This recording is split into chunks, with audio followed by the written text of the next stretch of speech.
அதனுடைய தொடர்ச்சியாக பல்வேறு ஆய்வு கூட்டங்களிலே முன்னணி அமைச்சர் பெருமக்களிடத்திலே உரையாடக்கூடிய வாய்ப்புகள் எல்லாம் பெறும்போது இந்த ஆட்சி சரியான திசையை நோக்கி தமிழக மக்கள் எதற்காக ஏங்கி தவித்தார்களோ, எதையெல்லாம் நடக்க வேண்டும் விரும்பினார்களோ அதையெல்லாம் நடத்தி காட்டிட வேண்டும் என்ற முனைப்போடு இருக்கக்கூடிய மாண்புமிகு முதலமைச்சர், மாண்புமிகு எதிர்க்கட்சி மாண்புமிகு அமைச்சர் பெருமக்கள், சட்டமன்ற உறுப்பினர்கள் எல்லாம் அதை நோக்கி பயணிக்க இன்று தயாராக இருக்கக்கூடிய இந்த சூழ்நிலையிலே நிச்சயமாக ஒரு திருப்புமுனை ஏற்படுத்தி தந்த இந்த தேர்தல் மாற்றத்தை விரும்பி வாக்களித்த இந்த மக்களுக்கு ஒரு சிறப்பான ஆட்சியாக இந்த ஆட்சி அமைந்திடும் என்பது உறுதி. அதோடு நேற்றைய தினம் மானிய கோரிக்கையிலே 11 மிக முக்கியமான திட்டங்களை நாம் அறிவித்திருக்கிறோம். அதை குறிப்பாக மட்டும் உங்களுக்கு சொல்லி சென்றதனால் சில தகவல்களை கூடுதலாக சொல்ல வேண்டிய அவசியம் இருக்கிறது. சிறுபான்மை சமுதாய மக்கள் பொருளாதாரத்தில் கீழே இருக்கக்கூடியதுனால அவங்களுக்கு தனியாக ஒரு பட்டியல் எடுத்து வருஷத்துக்கு 2500 பேர் தேர்வு எடுத்து கிட்டத்தட்ட 400க்கும் அதிகமான பட்டியல் இருக்கு. என்னென்ன மாதிரி தொழில் வாய்ப்புகள் பயிற்சிகள் கொடுக்கலாம்ங்கிற அந்த வாய்ப்புகளை கொடுத்து 10,000 சிறுபான்மை சமுதாய கிறிஸ்தவ முஸ்லிம் மற்ற சமுதாய மக்களுக்கு அந்த திறன் மேம்பாட்டு பயிற்சியை வழங்குறதுக்குன்னு 10 கோடி ரூபாய் நிதி இன்றைக்கு ஒதுக்கப்பட்டிருக்கிறது. அதே போல சமய நல்லிணக்கத்தை வளர்ப்பதற்கு, பல்வேறு நிகழ்ச்சிகள் நடத்துவதற்கு, விழிப்புணர்வு நிகழ்ச்சி நடத்துவதற்கு சமுதாய கூடங்கள் 5 மாவட்டங்களிலே அமைக்க வேண்டும் என்ற அடிப்படையிலே, அதுவும் குறிப்பாக சிறுபான்மை மக்கள் வாழக்கூடிய பகுதியிலே 10 கோடியிலே 5 சமுதாய கூடங்கள்.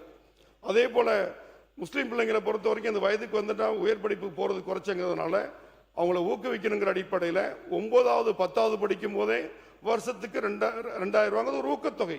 இது எதுக்கு உதவுங்கிறதுல இருக்கிற ஒரு கிஃப்ட் அமௌண்ட் கொடுக்கணுங்கிற அடிப்படையில் புதிதாக, ஆனால் அதுக்கு 8.28 கோடி செலவிலே அந்த திட்டம் அறிமுகப்படுத்துகிறது. அதை விட குறிப்பா கல்லூரி படிக்கக்கூடியவர்கள் பொருளாதார சூழ்நிலையில் படிக்க போகாமல் இருக்கக்கூடிய சூழ்நிலையில் அது சிறுபான்மை சமுதாயத்திற்கு கல்வியிலே பின்தங்கி இருக்கிற என்ற காரணத்தினால் இளங்கலை பட்டப்படிப்பிற்கு, பட்டப்படிப்புனா ஏதோ இல்லை, மருத்துவம், பொறியியல், கலை அறிவியல் போன்ற படிப்புக்கு அரசு கல்லூரியிலோ அரசு உதவி பெறும் கல்லூரியிலோ தனியார் கல்லூரியில் அரசு ஒதுக்கீட்டில் படித்தாலும் அவர்களுக்கு அந்த அரசு கல்வி கட்டணத்தை அரசே இருக்குங்கிற அறிவிப்பு கொடுத்திருக்கோம். அதற்கு இந்த ஆண்டுக்கு மட்டும் 20 கோடி வரக்கூடிய நாட்களில் அவங்க 2 செகண்ட் இயர் தேர்ட் இயர் போகும்போது இந்த எண்ணிக்கையும் தொகையும் உயருங்கிறது சொல்லிக்கிறோம். அதே போல சிறுபான்மை துறையில் இருந்தாலும் கூட தமிழ்நாட்டில் இருக்கக்கூடிய 38 மாவட்டங்கள் 5 மாவட்டங்களில் தான் அதுக்கான அலுவலகம் இயங்குது. ஆனால் நிறைய மாவட்டங்களில் இந்த டென்சிட்டி அதிகமாக இருக்கும்போது இல்லாத காரணத்தினால் இப்போது ஏற்கனவே இருக்கக்கூடிய 5 மாவட்டங்களை சேர்த்து புதிதாக 10 மாவட்டங்களில் இந்த துறை ஏற்படுத்தப்பட போகிறது. ஏன்னா ஏகப்பட்ட நலத்திட்டங்கள் கொடுக்குறோம், சரியான முறையில் மக்களுக்கு சென்று சேரணும்னா அந்த துறை இயங்கினா தான் செய்ய முடியும்.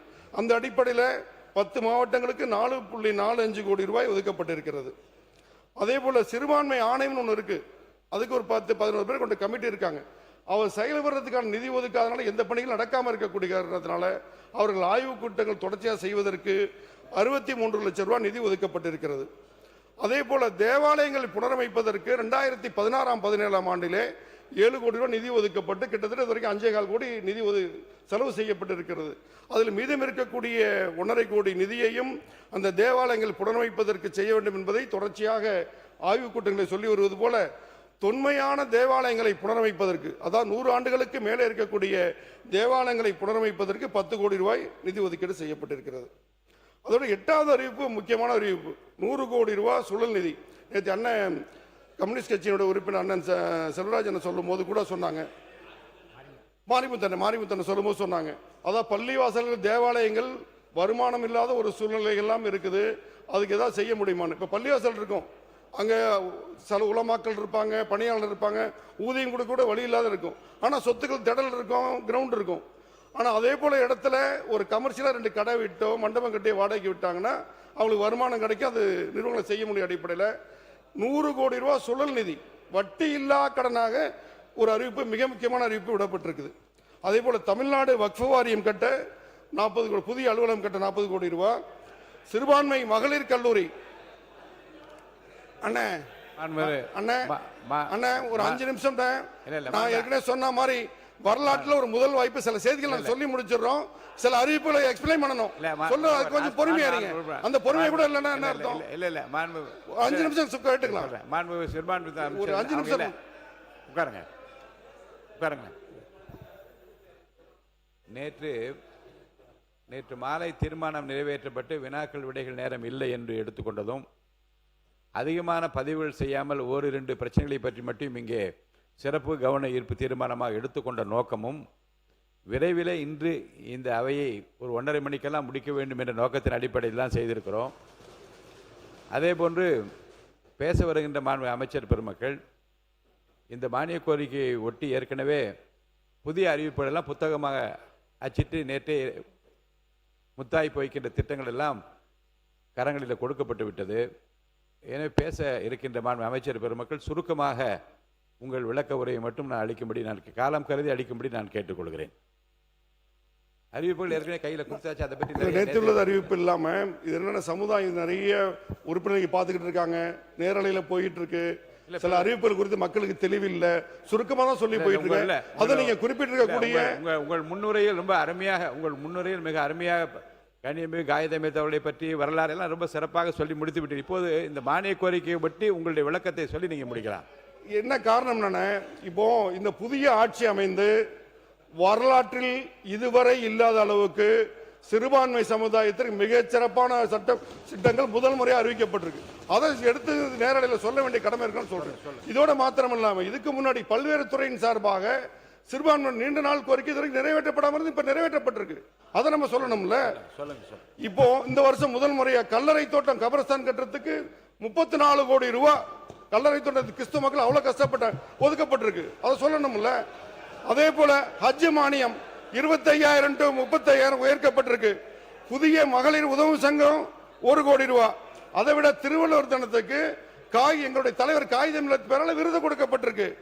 அதே போல இந்த தமிழர்கள் 5 பேர் புக்க தமிழ் துறை சார்பா கொடுத்திருக்கோம். 5 பேர், அதுல 2 இஸ்லாமிய அறிஞர்கள். எத்தனை வருஷம் நடையா நடந்து போனது, கிடைக்கப்படல. இப்ப மாண்புமிகு முதலமைச்சர் கொடுத்திருக்காங்க. குறிப்பா சாரணபாஸ்கரன் என்ற அகமது, கல்லிடைக்குறிச்சி பீர் முகமதுடைய நூல்கள் அரசுடைமையாக்கப்பட்டிருக்கு.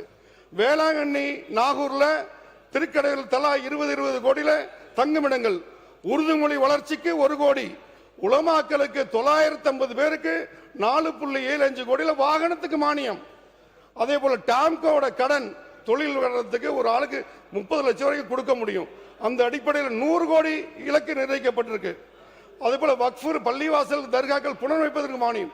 இதே போல வரலாற்றில் முதன்முறையாக நிதிநிலை அறிக்கையில சிறுபான்மை சமுதாயத்திற்கு 20க்கும் அதிகமான அறிவிப்புகளை செய்த ஒரே அரசு தமிழக வெற்றி கழக தலைமையிலான அரசு.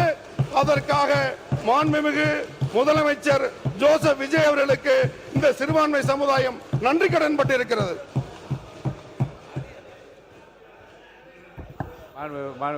உறுப்பினர் கே நேரு அவர்கள் சொல்லுங்க. ஏற்கனவே இந்த துறையை பார்த்து அமைச்சர் இருக்கிறார். அவர் என்ன சொன்னாரு, கபர்ஸ்தானுக்கு பணம் இங்க தான் கொடுத்துருக்காங்க. ஏற்கனவே எவ்வளவு தளபதி ஸ்டாலின் அவருடைய ஆட்சியில என்ன செய்திருக்கிறார் சொல்லி ரெக்கார்ட் பண்ணல. அந்த அமைச்சர் 1 நிமிஷம் பேச பேசி முடிக்கட்டும். அவர் பேசி முடிச்சப்ப நான் தரேன் அந்த வாய்ப்பு. இப்ப இல்ல, உட்காருங்க. நீங்க மாண்பு அமைச்சர் பேசி முடிச்ச உடனே நான் தரேன், உட்காருங்க. நீங்க மாண்பு சிறுபான்மை நீங்க பேசி முடிங்க. அவங்க பட்டியலாம் கொடுக்கட்டும். இப்படி ஒரு பட்டியல் 20க்கும் அதிகமான பட்டியல் ஒரே நிதிநிலை அறிக்கையில அவங்க கொடுத்தாங்கன்னா பார்த்து போதும் எப்படின்னு. அதை விட கன்க்ளூஷன் வந்துடலாம் நினைக்கிறேன்.